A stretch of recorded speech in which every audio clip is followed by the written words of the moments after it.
네, 8월 14일 목요일 톡톡 동해안입니다.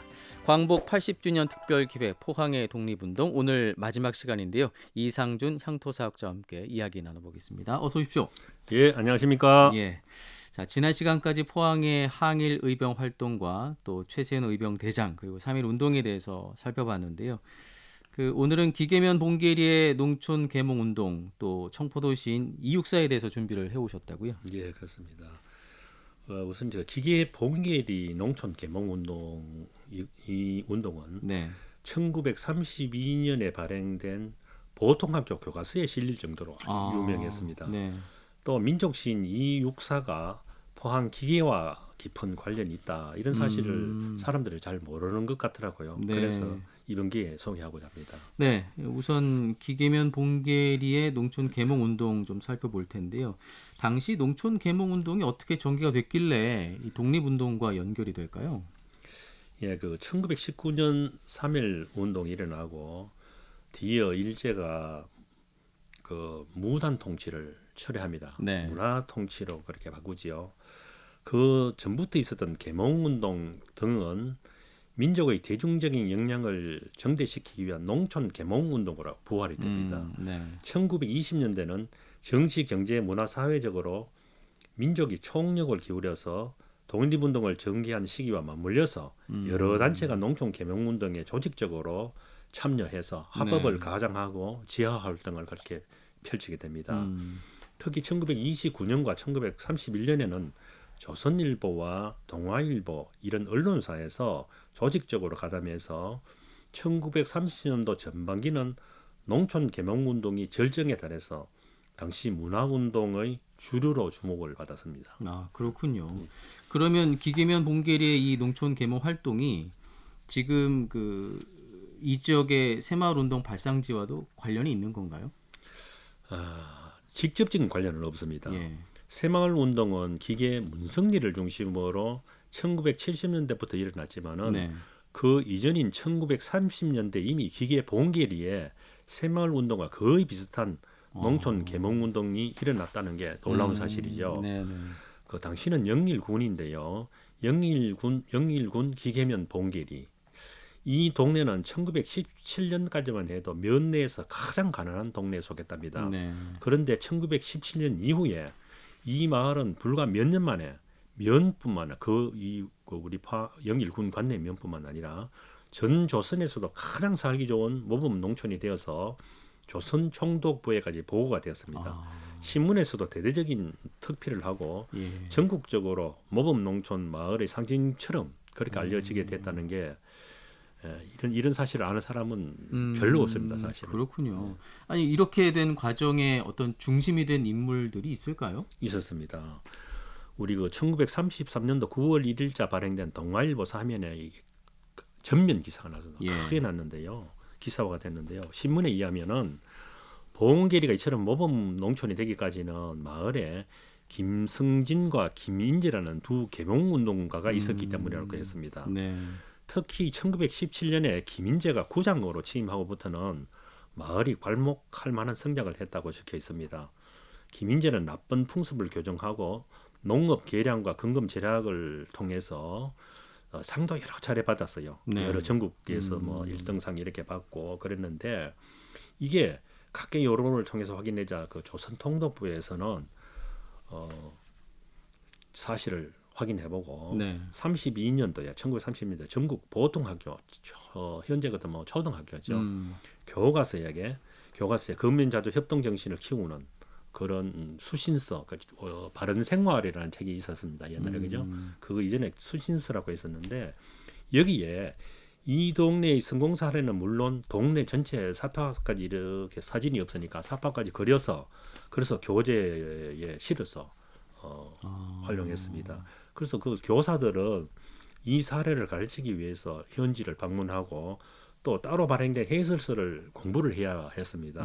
이 해설서에는 봉계리 마을 지도자 김인재 또 김성진에 대한 자료는 물론이고 그동안 어떻게 해서 이 마을이 이렇게 농촌 모범 마을이 됐는지 거기에 대해서 상세히 그렇게 수록이 되어 있습니다. 아니 조선 총독부에서 이렇게 관심을 가졌다면 이게 혹시나 뭐 일제 강요에 의해서 운동이 펼쳐졌다거나 예. 아니면 뭐 일제를 홍보하는 수단으로 활용이 됐다거나 예. 뭐 그런 부분은 없었을까요? 예. 이를 두고 그렇게 생각하는 사람이 있죠. 일제 당국이 기만적으로 실시한 그때 농촌진흥운동 그런 게 있었습니다. 아, 네. 그 운동에 이 마을이 동조한 것이 아닌가 그렇게 음. 하는 의문을 가진 사람도 있을 수 있습니다. 네. 그런데 일제가 조선에서 소위 그 농촌진흥운동이라는 것을 강요한 시점은 1934년입니다. 1934년 들어와서 일본 내부의 살가 폭락으로 인한 그 농업 공황이 닥쳤으니까 이를 타하기 위해서 조선에서 실시하던 삼이 정상 계획을 중단하고 대신에 기만적인 농촌 진흥 운동을 강요했습니다.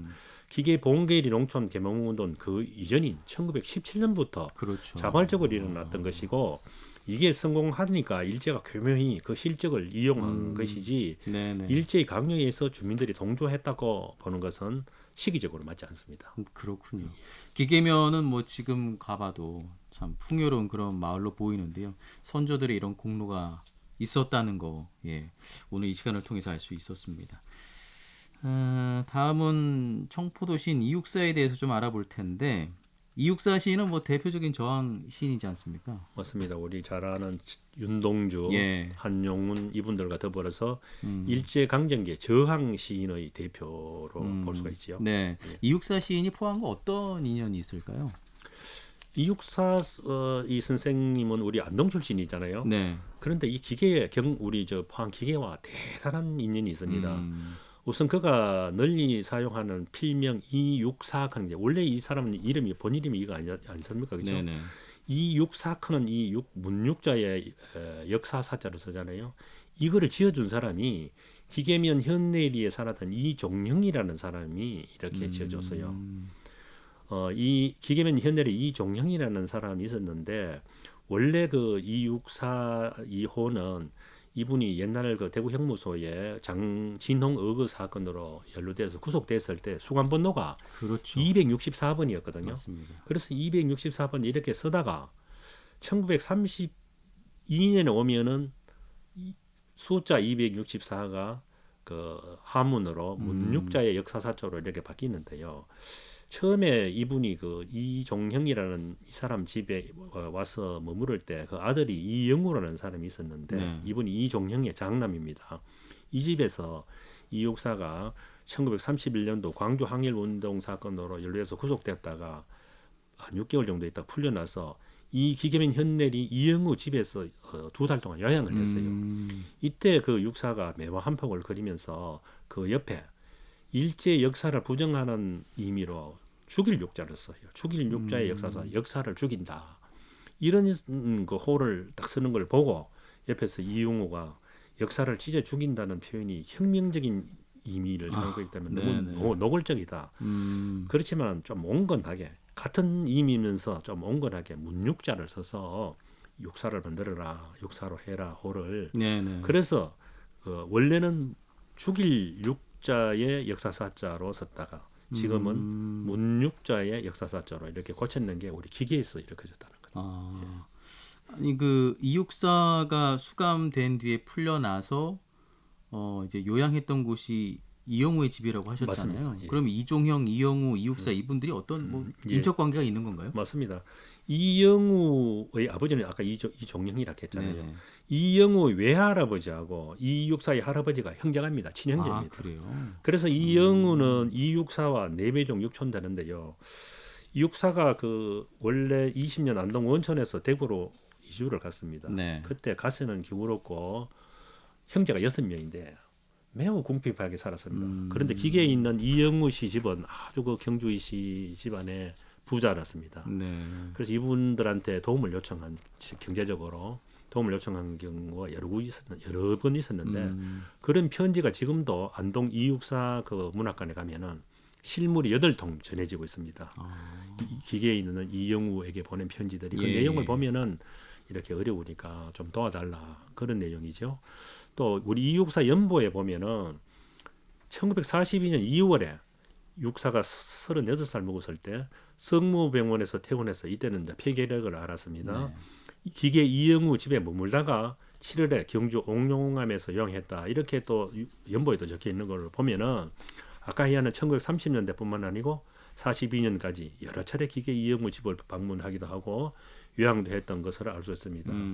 그래서 이육사에게 이영우는 독립 자금을 여러 차례 제공했다고 그렇게 하고 또 기계면에 여기서 요양하면서 육사는 포항의 여러 문인들하고 같이 또 그 교유하면서 네. 도구에 있는 삼륜포도원, 미쯔와 포도원이라고 하죠.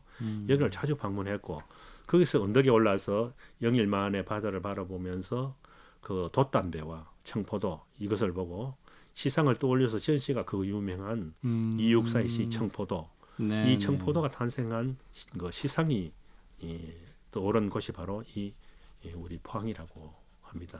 지금은 이 포도밭이 다 사라졌습니다. 예, 네, 좀 너무 아쉬워요. 그렇습니다. 예. 예, 육사 선생이 그렇게 포항을 좋아하고 또 많이 찾았던 것을 보면 이런 방문들이 이 지역의 문학 발전에도 좀 영향을 주지 않았을까 싶은데 어떻게 보십니까? 맞습니다. 광복 후에 현대 문학의 태동기에 지역 문화 예술을 이끌고 있던 그 이명석, 네. 재생 이명석, 그다음에 한옥구, 또 박영달 이런 분들이 또 이육사와 또 포항 이런 인연이 있었어요. 네네. 그래서 큰 정신적 지주가 되었다고 포항 문학의 발전에 있어서 큰 정신적 지주가 되었다고 그렇게 합니다. 예. 자, 광복 80주년을 맞이해서 포항의 독립운동에 대해서 4차례 걸쳐 자세히 살펴봤는데요. 마지막으로 선생님 바라시는 점 또 전하시고 싶은 말씀이 있으시다면 마지막으로 해주시죠. 예. 예, 이 프로그램이 광복 80주년을 기념해서 제작된 것이라고 들었습니다. 네. 광복 80주년은 과거를 기념하는 그런 박제된 역사가 아닙니다. 80년 전에 선조들이 목숨을 바쳐서 되찾아준 이 땅 위에서 우리가 누리는 자유와 평화가 얼마나 소중한 것이랄까 이런 걸 다시 한번 깨닫는 그런 시간입니다. 이번 광복 80주년에는 정부 행사나 대규모 축제를 지켜보는 것 그것을 넘어서 우리 각자가 역사의 주체로서 직접 참여해보고 또 기억하면서 그 의미를 되새겨 보면 좋을 것 같습니다. 네. 우리 작은 관심과 실천이 모일 때 광복의 빛은 더욱 찬란하게 빛나서 대한민국을 넘어 전 세계로 퍼져나갈 것이다. 그렇게 생각합니다. 예, 저희도 같은 마음으로 기대하겠습니다. 광복 80주년 특별기획 포항의 독립운동 이상준 향토사학자와 함께했습니다. 말씀 고맙습니다. 예, 감사합니다.